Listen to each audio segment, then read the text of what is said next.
स्वामी, फक्त एकदाच माझ्या बहिणीसाठी काहीतरी तुम्ही करा. तो रडत बसला.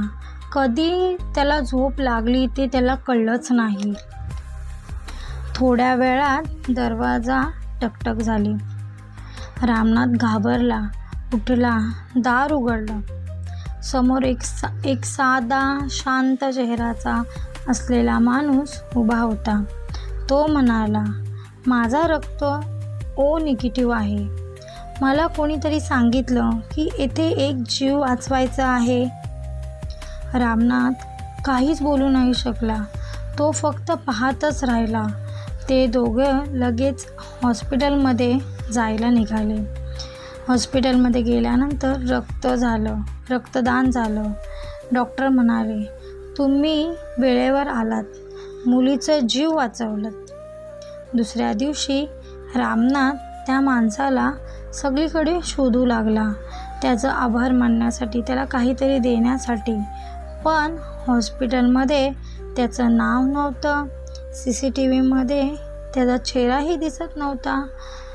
रक्तदानच्या तिथे त्याची काही इन्फॉर्मेशनच नव्हती. त्याला कोणी ओळखत नव्हतं.